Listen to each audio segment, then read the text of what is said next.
오늘 여러분과 함께 나눌 하나님의 말씀은 요한계시록 2장 1절에서 7절까지의 말씀을 함께 하겠습니다. 에베소 교회의 사자에게 편지하라.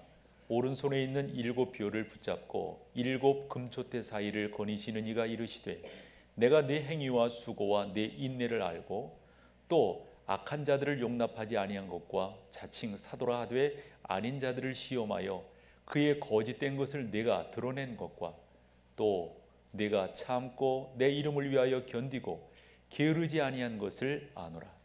그러나 너를 책망할 것이 있나니 너의 처음 사랑을 버렸느니라.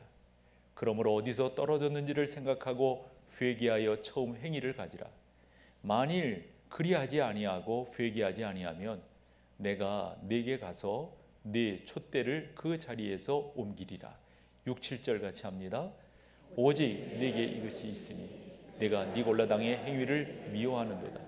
나도 이것을 미워하노라. 귀 있는 자는 성령이 교회들에게 하시는 말씀을 들을지어다. 이기는 그에게는 내가 하나님의 낙원에 있는 생명나무의 열매를 주어 먹게 하리라. 아멘. 설립 기념주의를 맞으면서 목사로서 우리 교회는 이런 교회가 되면 좋겠다라는 뜻을 담아 말씀을 전하려고 합니다. 한마디로 말씀을 드린다면 성령의 음성에 민감한 교회가 되었으면 좋겠다 생각을 합니다. 여러 자료들을 여러분들이 아실 터인데요. 작년 2014년 한국 갤럽에서 내놓은 각 종파별 신뢰도 조사가 있습니다. 앞에 보이는 내용을 보면 불교, 기독교, 천주교 10년 텀이에요. 2004년 그리고 2014년 이렇게 봤는데 여타 종교들도 그렇게 신뢰도가 올라가지는 못했어요. 한데 기독교의 수치는 훨씬 더 안 좋다고 하는 것을 여러분들이 보게 될 겁니다. 저는 어려서부터 교회에서 자랐습니다. 그리고 일찍이 목사가 돼야 되겠다라는 마음을 가졌어요. 그러면서 교회에 대해서 남다른 열정도 있었고 생각도 있었고 바라봄도 있었는데 종종 교회가 어린 저의 상식으로 보더라도 왜 어른들이 왜 이렇게 다투시지? 라는 경우를 많이 보게 되었습니다. 그게 안타까웠어요. 어려서부터. 그리고 제 나름대로 왜들 그러실까 분석을 해봤더니 크게 2가지인 것을 알게 되더라고요. 하나는 교회 재정의 그 운영이 투명하지 못한 가운데서 서로 질문들이 옥신각신 되어지는 것을 보게 되었습니다. 그러면서 깨닫게 된 것 중에 하나가 목사의 책임이 크구나. 어쨌건 목사가 이런 면에서 분명하게 해야 되겠구나 라는 생각을 갖게 되었지요. 그리고 2번째는 이제 외지에 다니면서 특별히 이민 교회들을 보면서 더더욱 느끼게 되었는데 일반적으로도 인사가 만사다 이런 표현을 하잖아요. 근데 교회가 더더욱 그런 것 같아요. 그분 개인적으로 보면 훌륭한 분이에요. 그러나 교회의 직분을 맡기에는 왠지 좀 기준이 좀 다른 거예요. 예를 들어서 사도행전 6장에 가보면 교회가 하나님의 일꾼들을 세울 때 기준이 있었습니다. 특별히 3가지 관점으로 보았고 그 사람들을 뽑아서 교회 일꾼으로 세우게 되는데 첫 번째 뭡니까? 성령이 충만하고 그 다음에요? 지혜가 충만한 거예요. 그러니까 성령이 충만하다면 자연스럽게 따라오는 게 지혜예요. 그럼 뭐가 따라오겠어요? 3번째 덕목, 사람들에게 칭찬을 받는 거예요. 그래 봐봐요. 성령 충만, 지혜 충만, 그 다음에 칭찬이에요. 이건 뗄래야 뗄 수가 없어요. 거꾸로 올 수가 없습니다. 착한 사람이기 때문에 칭찬 듣는 사람이기 때문에 성령 충만하다 이렇게 될 수가 없어요. 성령 충만하면 지혜가 따라오고 지혜가 따라오게 되면 사람들로부터 저는 이런 것들이 교회에 있어야 되는데 제가 종종 들어가서 보고 있는 기독교 인터넷 신문이 하나 있습니다. 뭐라 말씀드리긴 뭐하지만 그 신문이 몇 개의 연재를 하게 되었는데 그중 하나가 뭐냐면 요즘은 장로 시대다라는 거였어요. 4개의 챕터로 나누었더라고요. 근데 그 3번째 챕터의 주제가 말만 하더라도 여러분들이 뭐를 의미하는지를 금방 알아들을 수 있을 거예요. 그게 뭐냐면 김 사장님 이제 장로 되셔야죠. 주제가 그거예요. 김 사장님 이제 장로 되셔야죠. 뭐죠, 여러분? 교회가 교회 일꾼들을 세울 때 어떤 기준으로 세우냔 말이에요. 성령 충만함도 없어요. 그에 따르는 지혜도, 그에 따르는 칭찬도 없어요. 하나 있다면 그분이 김 사장인 거예요. 그분이 재력이 있어요. 그분이 세상에서 인지도도 있어요. 이런 분이 교회의 리더가 되다 보니까 일반적으로 살아가던 삶의 모습을 그대로 교회에 가지고 들어와 보니 교회가 뭐가 되겠어요? 교회는 교회 나름대로의 특색이 있는 것 아니겠어요? 정체성이 있는 거고요. 그래서 저는 어려서부터 이런 마음을 가졌어요. 내가 이 다음에 목회를 한다면 저렇게 하지 말아야지. 그러면 어떻게 할 거냐는 말이에요. 나는 건강한 교회를 유지해야지. 건강한 교회는 어떻게 되어지는 거예요? 그래서 여러분들에게 건강한 교회의 요소에 대해서 수없이 말을 했기 때문에 오늘은 생략을 할게요. 그러면 그러한 건강한 교회가 되면 무엇하려고요? 저는 교회가 정말 잘못하고 있는 것 중에 하나가 여기서만 열심히 하는 거예요. 여기서만. 죄송하지만 그런 교회를 건강한 교회라고 말할 수가 없습니다. 여기서 잘 믿는 그것이 여러분들을 혹여 만족시킬 수 있는지 모르지만 하나님께 그리고 교회 밖의 사람들에게 뭔 의미가 있단 말이에요. 여러분, 죄송하지만 지금 한국 기독교가 모임이 약해서 신뢰도가 10년 사이에 저렇게 흔히 반토막 났다는 표현을 쓰는데 그렇게 되어졌단 말인가요? 그건 아니잖아요. 그래서 저는 여기서만 잘하는 것이 아니라 건강한 영향력을 미쳐야 되겠다. 저는 여기에서 여러분들에게 정말 신령한 꼴을 먹이고 여러분들에게 동기를 부여하고 여러분들이 누구인가에 대한 분명한 정체성을 세운 다음에 그 다음에 여러분들은 나아가서 그렇게 살아가는. 그래서 저는 우리 교회 목회를 하면서 몇 개의 캐치프레이즈를 여러분들에게 내걸어드렸어요. 하나가 건강한 교회를 지향한다. 또 하나는 뭐예요? 지역의 영성을 선도하는 교회가 되게 하겠다. 이 지역의 영성을 선도한다고 하는 게 저는 참 중요해요. 이 목동이라고 하는 데가 의미가 있잖아요.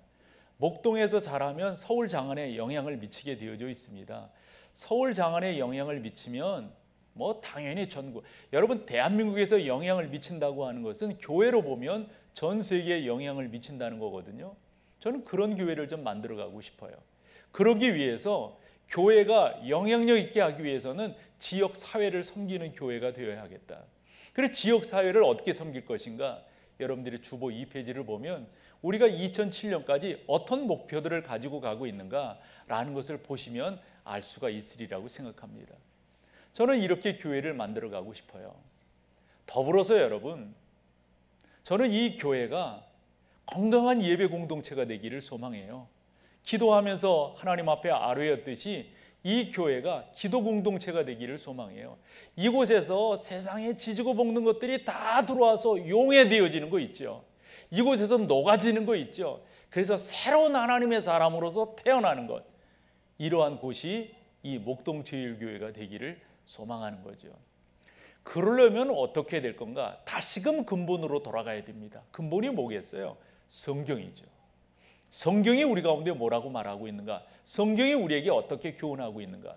성경을 보다 보니까 바울이 이런 표현을 해요. 고린도전서 그 10장 11절에 가서 참 의미 있는 표현을 하는데 한번 보실래요? 같이 한번 읽어보죠. 시작. 그들에게 일어난 이런 일은 본보기가 되고 또한 말세를 만난 우리를 깨우치기 위하여 기록되었는데, 근데 여기에서 있잖아요. 두 단어가 집중되는데 또 보셔야 되는데, 하나는 본보기가 되고, 이 본보기가 된다고 하는 이 단어가 예전 성경에는 거울이 되고 이렇게 돼 있었어요. 거울이에요. 그러니까 우리가 이렇게 되어지는 이 모든 것들이 다른 사람들에게는 그 사람들을 볼 수 있는 거울이 되는 거예요. 또 하나 뭐죠? 깨우치기 위해, 깨우친다고 하는 말은 경계라는 말이에요. 그러니까 내가 이렇게 되면 안 되는구나, 이렇게 되면 되는구나 라고 하는 거죠. 어떤 사람이 얼굴에 뭐가 묻었는지 안 묻었는지를 알려면 뭐를 봐야 됩니까? 거울을 봐야 됩니다. 그러면 거울을 보면 알 수 있잖아요. 바보 같은 사람은 거울을 닦습니다. 뭔 말인지가 안 되십니다. 자기 얼굴을 닦아야지 거울을 닦으면 되겠어요. 우리는 자기 얼굴을 닦는 사람이 되기를 바라요. 바울이 그렇게 말을 하고 있으니까. 그래서 성경으로 돌아가는 거예요. 그 성경으로 돌아가서 교회는 어떤 교회가 되어야 할 건가? 참 많잖아요. 그 중에 오늘 우리가 보고 있는 이 에베소 교회, 계시록 2장 1절에서 7절, 2장 3장은 7개 교회가 들어있잖아요. 저는 지난번 그쪽을 여행하게 될 때 이 교회에 대해서 새롭게 보게 되었어요. 그래서 올해 제가 안식년인데 안식년 될 때 내가 7개 교회를 다시 한번 흔한 말로 공부해야 되겠다 싶어서 10월 1일부터 그런 행사를 가지려고 그럽니다. 어쨌건 교회를 다시 한번 보는데 그 중에서도 에베소 교회가 우리가 한 번 더 생각할 수 있는 그러한 교회로 38살 된 우리 교회로서 한 번 더 짚어보고 한 번 더 생각하는 데 좋은 의미가 되겠더라고요. 그래서 오늘 이 말씀을 펼쳐보게 된 것입니다. 1절로 3절까지를 보면 이렇게 완벽한 교회가 또 어디 있을까 싶어요. 그런데 4절로부터 보면 어이구 이게 뭔 일이야? 이렇게 생각이 들어요. 여러분 1988년 부산 금정구에 있는 한 산으로부터 재선충이라고 하는 게 발견되었어요. 이 재선충이라고 하는 것은 흔히 소나무에 기생하는 그런 벌레입니다. 그래서 이 재선충을 소나무의 에이즈다 이렇게 말해요. 저런 충이 우리 몸에도 무슨 그런 충이 있을 수 있잖아요. 그러면 우리가 건강을 해치게 되는 거죠. 저렇게 소나무 안에 들어가 보면 결과가 어떻게 됩니까? 저렇게 말라버립니다. 다시금 앞그림. 저런 충이 말이죠. 눈에 잘 안 보일 수도 있어요. 작은 거예요. 그런데 그냥 냅뒀더니 소나무를 완전히 소멸시키고 완전히 전멸시키는 거예요. 저것만큼 무서운 게 없어요. 저는 그래서 오늘 본문이 건강해요. 잘 나가고 있어요. 그런데 그거 건드리지 않으면 그거 우리가 한 번 더 꺼내가지고 닦아내지 않으면 저 모양이 될 수 있겠다 하는 생각을 갖고 우리가 잘 나가고 있지만 건강한 교회를 지향하고 있지만 한 번 더 이와 같은 말씀들을 여러분과 오늘 나눠보기를 원해요. 그래서 먼저 이 에베소라고 하는 지역이 어떤 지역인가를 여러분과 보기를 소망하는데 에베소는 이 로마의 3대 도시 중 아주 중요한 도시예요. 이렇게 생각해 보면 그 도시의 중요성이 이해되리라고 보는데 여러분 우리가 알고 있는 말 중에 모든 길은 로마로 통한다 이런 말이 있잖아요. 당시 로마가 그랬어요. 그래서 길을 잘 닦아가지고 식민지 정책을 했던 거거든요. 그중 이 동방 쪽으로, 이 동양 쪽으로 다스리는 데서 가장 중요한 도시가 이 에베소예요. 아니나 다를까 이 에베소라고 하는 지역으로 로마로 가는 길, 요즘식으로 말하면 고속도로와 같은 거라고 보면 되는데 그 중요한 세 개 길이 있었는데 이 세 개 길이 다 어디에 집중되어 있냐면 에베소라고 하는 곳에 집중되어 있어요. 봐봐요. 도로가 집중되어 있어요. 사람들의 왕래가 많아요. 동양과 서양이 교차하고 있어요. 그러면 뭐겠어요? 괜찮지요, 그곳이. 경제적으로, 정치적으로. 그러다 보니까 이상한 이방 종교들이 성행하는 곳이 되고 말았습니다. 그곳에 특별히 지금도 세계 7대 불가 사이로 일컬어지고 있는 아데미 신전이 이 에베소 지역에 있습니다. 저건 신전 그 자체가 아니고 조감도입니다. 저런 신전이 있었고 그 안에 다이애나라고 하는 신상이 세워져 있었어요. 그래서 사람들이 와서 섬기고 하는 저런 것뿐만 아니라 이 에베소 지역엔 그런 것들이 많았어요. 이런 이 에베소 지역에 사도행전 18장을 보면 사도 바울이 전도자로서 들어가게 됩니다. 정말 삭막한 곳입니다. 복음이 접근하기 쉬운 곳이 아닙니다. 그런데 그곳에 가서 전도를 하게 될 때 바울이 중요한 사람들을 만나게 돼요. 그것이 사도행전 18장에 가보면 글라우디오라고 하는 총독이 있을 때 당시 총독이 로마에 살고 있는 그리스도인들은 다 로마를 떠나라 이렇게 칙령을 내립니다. 그 이유를 살펴봤더니 당시 그리스도인들이 누구에게 먼저 전도하기 시작했습니까? 흩어져 살고 있는 유대인들에게 전도하기 시작했어요. 아니 헤게모니를 가지고 있었던 유대인들이 그걸 좋아할 리가 없잖아요. 그런 유대인들이 기독교인과 자꾸 부딪힙니다. 그 부딪힘이 로마 안에서 컸어요. 그럴 때 글라우디오라고 하는 총독이 판결을 내립니다. 그리스도인들을 쫓아냅니다. 유대인들을 그대로 둡니다. 지금도 유대인들은 어디 가나 그들의 세력을 그 당시도 똑같았던 거예요. 기독교인들이 힘들어졌어요. 이래서 로마에서 떠나서 에베소 지역으로 중요한 인물이 들어오게 되는데 바로 그 사람이 여러분들이 잘 아시는 브리스길라와 아굴라 부부입니다. 이 브리스길라 아굴라 부부가 바울을 딱 만나가지고 마치 둘이 협력을 하게 되니까 큰 응원군을 만난 거나 마찬가지예요. 그래서 복음을 전하고 복음을 전하게 되면서 이 에베소 교회를 키워갑니다. 사도행전 19장에 가보면 바울이 특별히 에베소 교회에서 이 에베소 지역에서 2년 동안을 헌신하게 되는데 두란노 서원이라고 하는 곳에서 바울이 2년 동안 성도들을 잘 양육하고 가르칩니다. 그리고 18장 뒷부분에 가보면 아볼로라고 하는 그 당시에 뛰어난 성경학자가 있었어요. 그도 이 에베소 지역에서 사역을 합니다. 또한 여러분들이 잘 아시는 사도 요한입니다. 사도 요한도 한동안 이 에베소라고 하는 지역에서 사역을 합니다. 이렇게 보면 적어도 중요한 4사람을 꼽을 수가 있어요. 에베소 교회의 목회자로서. 첫째는 바울입니다. 그리고 부부 아굴라와 브리스길라, 이 두 부부를, 그 다음에 아볼로라고 하는 사람, 또 하나 사도 요한, 이렇게 꼽을 수가 있어요. 적어도 이런 분들에게 신앙 교육을 받았으니 이 에베소 교인들이 보통이 아니다 하는 거예요. 그런데 문제는 뭐냐면 자꾸 내가 뭔가 하고 있고 내가 어떻게 되어져 갈 때 나를 한 번 더 살펴보는 역할들을 감당하지 않으면 안 된다고요. 그런데 이 에베소 교회가 그런 면에서 좀 약했던 것 같아요. 제가 알고 있는 하나의 예화 중에 이 뱀이 허물을 벗는 것에 대한 예화예요. 이 예화라기보다도 사실이죠. 뱀은 1년에 한두 번 정도, 많게는 3번 정도 허물을 벗는데요. 그의 몸이 커지면서 그가 입고 있었던 그 이제 허물이죠. 이 옷을 이제 벗는 건데 어쩌다 환경이라든가 이런 것 때문에 허물을 벗지 못하면 그 안에 갇혀서 이 뱀이 죽는다는 말이죠. 이 에베소 교회가 그처럼 되지 않았나 싶어요. 왜냐? 2절과 3절을 보면 보통 신앙의 교회가 아닙니다. 보통 진리를 사수하고, 아니 웬만했으면은 거짓 사도들을 골라낼 수가 있겠어요? 웬만했으면 거짓 교사들을, 웬만했으면 그게 가능하겠어요? 근데 이 에베소 교회는 그게 가능했어요. 그런데 웬걸 4절에서 그러나 너희를 책망할 것이 있는데 너희가 처음 사랑을 버렸다. 저는 그거라고 생각해요. 예, 어떻게 적용을 해볼 수 있겠습니까? 우리가 38년 됐다고 볼 때 이제까지 신앙생활을 잘 해오셨어요. 잘 해오셨어요. 그러나 한 번도 나에 대해서, 즉 에베소 교회를 여러분들에게 설명을 드리겠지만 한 번도 살펴보지 않는다면 우리가 흔히 타산지석이라는 말을 쓰고요, 반면교사라는 말을 씁니다. 나는 에베소 교회가 우리 교회의 좋은 하나의 교훈이 된다. 바울이 고린도전서 10장 11절에서 말한 것처럼 우리의 좋은 거울이 된다고 생각해요. 그런 면에서 여러분과 좀 나눠보기를 원하는데, 에베소 교회가 정말 지역상으로 그런데 칭찬받는 교회였어요. 그 중에 2절 한번 읽어보실래요? 2절 다 같이 봅니다. 시작. 내가 내 행위와 수고와 내 인내를 알고 또 악한 자들을 용납하지 아니한 것과 자칭 사도라 하되 아닌 자들을 시험하여 그의 거짓된 것을 내가, 그러니까 두 가지예요.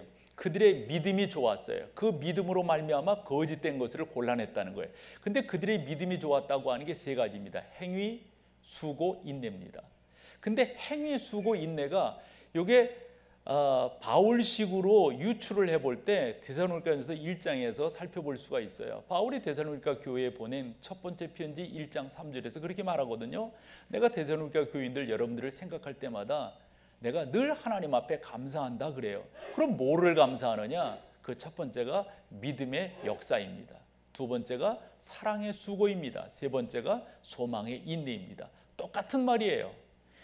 이 사도 요한이 이 성경을 기록하면서 이 에베소 교회를 칭찬하는데 내가 네 행위와 수고와 네 인내를 안다.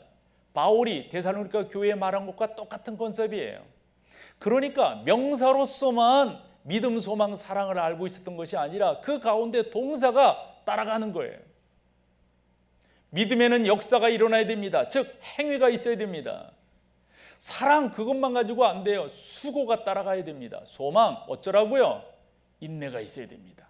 한두 번 소망할 수가 있어요. 하루 이틀 소망할 수가 있어요. 그러나 역경 가운데서 끝끝내 소망한다고 하는 게 쉬운 게 아니에요. 그래서 이 교회가 바로 그런 거예요. 그런 교회.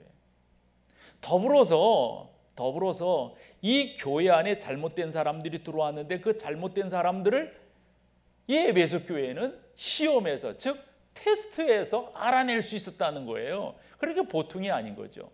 그러면 어떻게 에베소 교회가 그런 교회가 될 수 있었는가? 저는 그 교회를 목회했던 목회자들의 역량이라고 생각합니다. 어쨌건 그렇게 그 교회 안에서 자라나게 되는데, 그러한 자라난 이 성도들이 참 귀한 신앙을 갖고 자라납니다. 그런데 4절 봐봐요.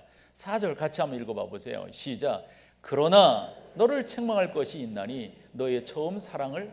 난 이게 좀 이해가 안 된다고 그럴까요? 아니 2절과 3절처럼 되어졌던 이 교인들이 갑자기 이렇게 될 수가 있을까? 이건 좀 시간이 흘렀은 건가요? 이게 뭘까요? 근데 문맥으로 본다면 그러나라고 하는 것은 같이 일어나고 있다는 말 아닐까요? 너 이런 것도 잘하는데 근데 말이야 이 부분은 이런 거 있잖아요. 어투가 그렇지 않아요? 문맥이 그렇지 않아요? 내가 내 행위, 수고, 인내, 그리고 또 네가 자칭 사도라고 하는 잘못된 사람들을 시험해가지고 잘 드러내고, 그리고 네가 참고 내 이름을 위하여 견디고, 그 당시에는 여러분 다 예수 믿는 게 힘들고 어렵다는 거 알잖아요. 그런데 이 에베소 교인들은 잘 견뎠어요. 그러나 이게 뭔가 같이 나타나고 있어요. 같이 나타나고 있어요. 그래서 이게 뭐를 설명하려고 하는가? 그럴 때는 자료를 봐야 되겠죠. 나와 같은 질문을 했던 사람들이 분명히 있을 거라고요. 그래서 뭐 주석이라든가 다른 참고 서적들을 보게 되는데 여러 설명들이 있지만 요 설명이 저의 마음에 딱 들었어요. 그게 뭐냐면 이런 거예요. 이 에베소 교회가 신앙생활을 그렇게 하는데 자꾸 이상한 사람들이 들어오니까 그런 것들을 골라내기 위해서 나름대로 테스트를 하는 거예요. 이러다 보니까 자기 자신들이 경직되기 시작했대요. 경직되기. 그러면서 어떤 일들이 벌어지게 되었냐면 혹시 김 집사도 그런 거 아니야? 혹시 이 집사? 혹시 신천지 아니야? 뭐 이런 식으로 혹시 이런 식이 되었다는 거죠. 이런 식이 되었다. 왜 이런 생각이 맞냐면 4장 4절 뒷부분에서 처음 사랑을 버렸다. 이 처음 사랑이라고 하는 요 말, 처음 사랑이라는 말은 예수 그리스도의 복음을 받은 다음에 뜨거운 열정이거든요. 뜨거운 열정. 그 뜨거운 열정이 어떻게 나타납니까? 형제를 사랑하는 것으로 나타납니다. 그런데 없어지는 거예요. 그래서 저는 이것을 어떻게 이해를 하고 여러분들에게 설명하려 치냐면요. 여러분들도 들으셨고 경험하셨을 것이고 아마 여타 교회에서 보셨을 것 같아요. 우리 교회에서는 아직 그런 게 없었으니까. 저는 부목사 때 교회가 다투는 것을 본 적이 있어요. 그리고 그 다투는 그 과정 속에서 어떤 결과들이 나타났는가를 아는데 이런 거 있잖아요. 처음에 교회가 힘들어 다투게 될 때, 즉 뭐가 옳고 그른가를 구분할 때는 되게 민감합니다. 그래 보면 찬반이 생깁니다. 찬반이. 그러면 이 찬반이 어떤 것이 옳으냐, 이게 옳으냐, 저게 옳으냐 이렇게 서로 재보게 됩니다. 논의하게 됩니다. 그런데요, 나중에 가서가 문제예요. 처음에 이야기하던 진리에 대한 것은 온데간데 없어지고 뭐만 남습니까? 감정만 남습니다. 너 그때 나한테 그때 그러면서 그런 말 했지. 너 그때 나한테 욕했지. 그때 너 나한테 이랬지. 왜 그런 일이 벌어졌는가에 대해서는 온데간데 없어져 버려요. 저는 에베소 교회가 그렇지 않나 싶은 거예요. 뭐를 저는 설교하려고 합니까, 여러분? 저는 여러분 가운데 혹여 신앙생활 잘할, 좋습니다. 중요합니다. 그러나 여러분들이 경직돼 가고 있는 것은 아닌지 이것을 오늘 여러분과 좀 살펴보고 싶다 하는 겁니다. 에베소 교회는 아마도 모르긴 몰라도 모든 것을 다 잘하는 교회였을 겁니다. 일반적으로 봤을 때 전통적인 교회라고 볼 수가 있어요. 잘 모입니다. 헌금도 잘합니다. 모든 것 다 잘해요. 그런데 웬걸 그 안에 감동이 없는 거예요. 자꾸 나이가 들어가면 들어갈수록, 시간이 가면 갈수록, 여러분 이상하게 말해요. 신앙의 연조가 깊어지면 깊어질수록 주님에 대한 뜨거운 사랑이 더 많아야 되는 것 아니에요? 신학교 가는 사람들에게 이런 나름대로의 격언 아닌 격언이 있거든요. 뜨겁게 신학교에 입학해서 차갑게 신학교를 졸업한다. 목사가 다 그런 건 아니겠지만 목사로 입학해가지고 평신도로 졸업한다. 뭐예요, 여러분? 뭡니까? 신앙생활 뜨겁게 하고 열정적으로 하고 감사함으로 하던 그것이 왜 시간이 가면 갈수록 식어지는 거예요? 이유가 어디에 있는 거예요?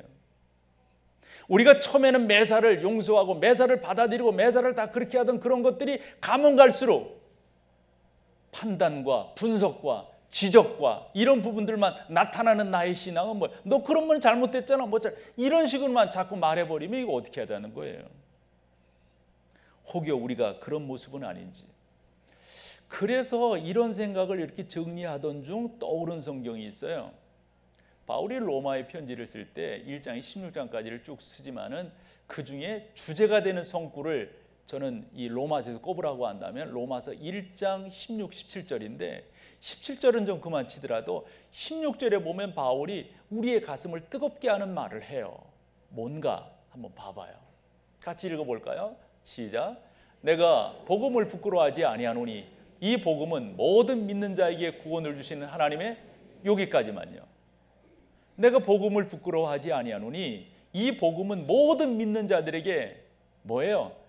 구원을 주시는 하나님의 뭐가 된다? 복음이라는 거예요. 복음이라는 거예요. 죄송하지만 좀 신뢰를 무릅쓰고 여러분께 여쭙고 싶어요.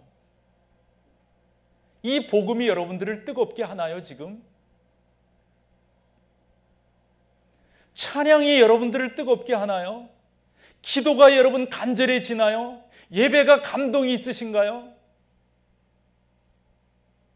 나 이거 여러분께 여쭙고 싶었어요. 그러면서 우리는 나는 교육자 할 때 이런 말 종종 해요. 나도 그렇지만 여러분들도 그렇고 유럽의 교회가 지금 문 닫고 있느니 미주의 교회가 어떠니 이런 소리 하들 말자고. 왜 문을 닫는 건데요? 왜 약해지는 건데요? 이 복음의 본질적 요소들이 약화되니까. 복음의 능력이 있다고 하는 사실에 대해서 얼마나 내가 믿고 있나요? 얼마나 그것에 대해 감동하고 있나요? 바울이 이야기하잖아요. 나는 복음에 대해서 부끄러워하지 않는다. 부끄러워하지는 이유가 왜냐? 그 당시에 복음을 믿는다고 하는 게 부끄러울 수 있었어요. 왜냐하면 예수 믿는다고 하는 게 핍박을 받고 쫓겨나가야 되고 다 그러니까. 그래서 사람들이 꺼리는 거예요. 꺼리는 거예요. 그러나 나는 부끄러워하지 않는다. 왜냐? 그 복음에는 사람을 구원하는 하나님의 능력이 있기 때문이다. 나는 그 사실을 믿는다. 이게 나를 뜨겁게 하는 거예요. 외람되게 하나 말씀을 드리면, 저는 모태신앙이라고 이야기하는 사람 싫어한다고 말씀을 드렸어요. 나 또한 그렇지만 그런 이야기 안 해요. 어쩌라고요? 그래서요. 또 하나, 저는 교회에서 그렇게 잘 자랐어요. 그리고 훈련 잘 받았어요. 그래서 목회자들 섬기는 일을 잘해요. 쓸데없는 소리. 누가 목회자 섬기라고 그랬어요? 그 말 안 해도 하는 거예요. 그 왜 말을 해? 우리 부교육자들은 그래요, 여러분. 절대 목사님들 나한테 잘 보려고 그러지 말아요. 성도들에게 사랑을 받으세요.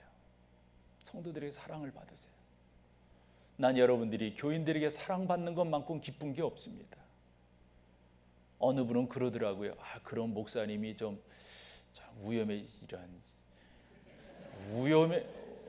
위험 같은 소리 하네 정말. 저는 정말 사랑 많이 받았어요. 여타 친구들이 사랑받는 건 진짜 나는 그렇게 사랑을 받아봤기 때문에 그게 중요해요. 중요해요. 목사한테 잘 보이려고, 담임 목사한테 잘 보이려고. 바보 같은 짓이죠. 바보 같은 짓. 저는 여러분들도 그러셨으면 좋겠어요. 여러분 가운데 뜨거움이 있으면 좋겠어요. 여러분 가운데 감동이 있으면 좋겠어요. 나는 여러분들을 이 자리에 불러주는 그 하나님의 이끄심의 능력이 여러분 가운데 날마다 있었으면 좋겠어요. 그냥 지내는 것이 아니라 근데 이 교회가 있잖아요. 잘 해왔는데, 그러니까 있잖아요. 이 본질은 온데간데 없어지고 껍데기만 남는 거예요, 이게. 그래서 이 저자가 뭐라고 말하는 거 5절 한번 보여줘 볼래요? 5절. 그러므로라고 하는 말은 계속 연결되는 거예요. 내 앞에서 한 말 그런 것들이 있지 않냐. 그래서 말하는 건데 어디서 떨어졌는지를 생각하고 회개하여 처음 행위를 가져라. 그러지 않으면 내가 이 촛대 옮겨버릴 거야. 그런 말이거든요. 근데 여기서 중요한 단어가 뭐냐면 떨어졌는지를 생각하고, 떨어졌다라고 하는 이 말이 의미해요. 저 말이 사실은 난 이렇게 좀 번역을 하는 게 옳다고 봐요. 그러므로 어디서부터 너의 신앙이 무너졌는지를 생각하고 회개해라. 무너졌다고 하는 말이 훨씬 더 나아요. 왜냐하면 요 떨어졌다고 하는 요 단어가 히브리서 11장 30절에 똑같이 쓰였는데 거기는 이렇게 말을 했어요. 그걸로 한번 보여줘 봐요. 믿음으로 7일 동안 여리고성을 도우니 성이 어떻더라? 무너졌다고 하는 말이 거기서 떨어졌다고 하는 말과 같은 단어예요. 그러면 여러분 온전했던 성이 말이죠. 다시금 그걸로 한번 보여줘 봐요. 그 여호수아서 6장으로. 여호수아서 6장에 가보면은 6장 20절 한번 봐봐요. 같이요. 시작. 이에 백성은 외치고 제사장들은 나팔을 불매 백성이 나팔 소리를 들을 때 크게 소리를 외치니까, 질러 외치니까 어때요? 성이 무너져 내렸다는 거예요. 똑바로 서 있던 게 말이죠. 다 완전하던 게 이렇게 따락 내려져 버린 거예요. 이걸 살펴보라는 거예요. 처음부터 안 그랬던 게 아니에요. 처음부터 뜨거움이 없었던 게 아니에요. 처음부터 하나님 앞에 온전히 세워지는 게 없었던 게 아니에요. 이거 살펴보라는 거예요. 저는 여러분들이 그러셨으면 좋겠어요. 제임스 답슨이라고 하는 유명한 설교가가 있는데 이 양반이 이런 말을 했어요. 사랑하는 여러분들이요, 언제든지 주님의 십자가 아래로 나오십시오. 그 길만이 당신을 살릴 것입니다. 사랑하는 여러분, 그렇게 주님의 십자가로 여러분들이 나오십시오. 그럼 어떻게 하는 게 그런 거냐? 솔직해져야 돼요. 솔직해져야 돼요. 나 적어도 신앙생활 몇 년 했는데, 예를 들어서 전 목사잖아요. 목사. 난 이런 생각을 갖고 있어요. 내가 잘못했잖아요. 그럼 잘못했다는 말 자신 있게 해야 되는 거 아니에요? 난 미안합니다. 나 잘못했습니다. 내가 당회 앞에 잘못한 것이 있어요. 나 잘못했습니다. 나 그때 그 실수했습니다. 용서해 주십시오. 난 여러분에게도 내가 잘못한 것이 있으면 그렇게 말할 용기가 있어요. 용기가 있어요. 그거 왜 못합니까? 안 그런 척하고 이러다 보니까 더 문제가 되는 거 아니에요? 여러분들이 솔직해지는 거예요. 가면 쓰지만 내가 적어도 신앙생활 30년 내가 몇 대째 신앙생활 하는데 지금 뭐 이렇게 한다고 하는 거 이 사람들에게 말하면 창피하잖아. 이 창피한 거 느끼시면 안 된다니까요. 솔직해지시는 거예요. 여러분들이 솔직하게 내가 성령 체험하지 못했으면, 내가 예수 그리스도를 인격적으로 만나지 못했으면, 만나지 못했다고 하는 것에 솔직한 거예요. 나를 위해서 그러므로 기도해달라고, 나를 긍휼히 여겨달라고, 나를 불쌍히 여겨달라고. 하나님 저를 긍휼히 여겨주십시오. 나를 불쌍히 여겨주십시오. 예수 백날 믿으면 뭐하냐고요. 아직도 인간이 안 됐는데. 솔직해지시는 거예요. 솔직해지시는 거예요. 내가 적어도 교회 몇 년 나왔는데 그것만이 여러분들을 살릴 것입니다. 그것만이. 그래 바울이 하는 말이, 이 저자가 하는 말이 무슨 말이냐면 2절 한번 봐봐요. 2절 한 번 더 보여줘 볼래요? 2절 본문 2절이요. 거기에 보면 뭐라 그러냐면 내가 내 행위와 수고와 내 인내를 알고 또 악한 자들을 용납하지 아니한 것과 자칭 사도로 하되 아닌 것들을 어때요? 자들을 어째요? 시험하여. 요 시험한다고 하는 것 하나하나 이 끄집어내서 테스트해 본다는 거예요. 그렇게 다른 사람을 했듯이 뭐라는 거예요? 너도 그렇게 해봐라. 너도. 내가 어디서 그랬는가? 너 어디서 무너졌는가? 어디서 그거 잃었는가?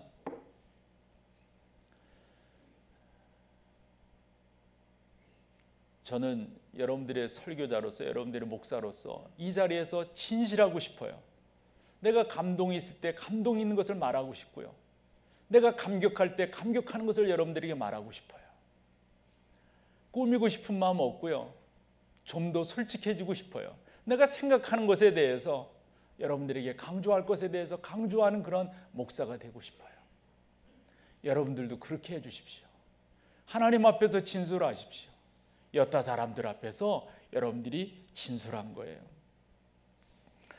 한국교회에 있어서 1907년 정월 초하루는 잊지 못할 그러한 교회사적 역사가 있었습니다. 평양 장대현 교회에서 길선주 목사께서 집회를 인도했다는 거 아니에요? 그런데 이 길 목사께서 집회를 인도하는데 흔한 말로 한 1,500명 정도가 모였는데 냉랭한 거예요. 이거 왜 이렇게 냉랭한가? 왜 이렇게 냉랭한가? 이 길선주 목사가 나름대로 살펴보았겠죠. 여러 사람들의 반응도 없고 변화도 안 나타나고 이러던 시간, 그때 길 목사께서 이렇게 성도들에게 말을 하기 시작했어요. 여러분들이 지금 은혜도 못 받고 이런 것은 다름이 아니라 나 때문에 그렇습니다. 내가 잘못한 것이 있습니다. 얼마 전에 내 친구가 병환으로 운명을 하게 될 때 나한테 부탁하기를, 이보게, 내 아내가 이 셈에 약하지 않는가? 그러니까 내가 죽거들랑 내 재산 이렇게 정리해가지고 아내가 평생 살아갈 수 있도록 자네가 좀 도와주게. 그때 길 목사께서 그렇게 하겠다고 했다는 거죠. 이게 목사가 되었을 때가 아니라 그 전 이야기예요. 그런데 그때 이분이 그런 걸 정리해 주면서 그때 돈 100원을 싹 이렇게 한 거예요. 예? 뭔 말인지 아시죠? 이것이 이 목사님에게 떠오른 거예요. 그래서 교인들 앞에 솔직히 이야기합니다. 여러분, 나는 아간과 같은 놈입니다. 나 때문에 여러분이 은혜 받지 못한 것입니다. 언젠가 제 친구 한 사람이 임종하면서 제게 부탁하기를, 나는 이제 죽지만 내 재산을 잘 처리해 주게. 내 아내는 무식해서 아무것도 할 수 없으니 꼭 부탁하네 라며 세상을 떠났습니다. 저는 그의 재산을 정리하면서 100원을 잘라 먹었습니다. 저는 하나님을 속였습니다. 저는 내일 아침 일찍이 그 돈을 그 부인에게 돌려주겠습니다. 근데 이 길 목사님이 목소리가 대단히 우렁찼었나 봐요. 그냥 그 당시에는 뭐 지금처럼 이렇게 좋은 이 앰프 시스템들이 없으니까 그냥 크게 소리치면서 그냥 나 잘못됐다고, 나 회개한다고, 나 잘못됐다고, 나 회개한다고 막 이러니까 성도들이 그것을 보고 말이죠, 회개 역사가 터진 거예요. 회개 역사가. 그래가지고 1907년 정월 초하루 장대현 교회로부터 시작된 그 부흥운동이, 그 성령운동이, 그 놀라운 역사가 3년 동안 전국을 휩쓸었던 거 아니에요? 지금도 우리가 그래서 어게인 1907년 뭐 이렇게 바라보면서 기도하고 있잖아요. 그런데 그 원인을 분석해 보면 간단해요. 솔직해지는 거예요. 솔직해지는 거예요. 하나님 저 이래요. 하나님 저 이래요. 웨일즈 같은 데도 보면은 다 똑같더라고요. 한 사람의 진솔한 회개가 역사를 이루어냈더라고요. 그러므로 여러분, 저는 여러분들도 마찬가지라고 생각해요. 바울이 갈라디아 교회에 이런 편지를 씁니다. 6장 3절 같이 한번 읽어봐 보세요. 시작. 만일 누가 아무것도 되지 못하고 된 줄로 생각하면 어떻다요? 예. 난 참 다윗을 참 좋아하는데 다윗의 고백이 참 너무 마음에 들어요. 시편 94편 18절인데요. 이것도 읽어보면서 같이 한번 해보죠. 시작. 여호와여, 나의 발이 미끄러진다고 말할 때 주의 인자하심이 나를. 여기서 여러분, 미끄러진다는 저 단어가 의미가 있는데 그게 무슨 말이냐면 비틀거리는 거예요. 그러니까 육체적으로 비틀거리는 게 아니라 자기의 신앙적으로, 그러니 하나님 저를 붙들어 주십시오. 그럴 때 주의 인자하심이 자기를 붙들었다, 이런 말 아니겠어요? 저는 저와 여러분들이 그러시기를 소망해요. 그러므로 그와 같은 신앙의 단계까지 나가시려면 7절에 집중해야 됩니다. 7절 같이 읽어봐요. 시작. 귀 있는 자는 성령이 교회들에게 하시는 말씀을, 거기까지만요. 귀 있는 자는 성령이 여러분들의 이름을 넣으면 돼요. 교회라고 하는데 여러분들의 이름을 넣으면 돼요. 성령이 김성근에게 하는 말씀을 들을지어다. 귀 있는 자는, 이 귀는 이 귀가 아니잖아요.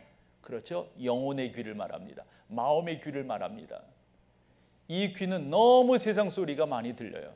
그러나 마음의 귀는 하나님의 음성을 들을 준비가 되어 계시리라고 믿어요. 그렇게 나아가면 여러분 되는 거예요. 저는 목회를 하면서 꾸준하게 확신을 갖고 나아가는 것 중에 하나가, 저는 교회만이 이 민족의 소망이라고 믿어요. 이 민족의 희망이라고 믿어요. 아무리 사람들이 교회는 어떠니 저떠니 말을 하더라도 교회는 그와 같은 역할들을 감당해야 됩니다. 바로 여러분들이십니다.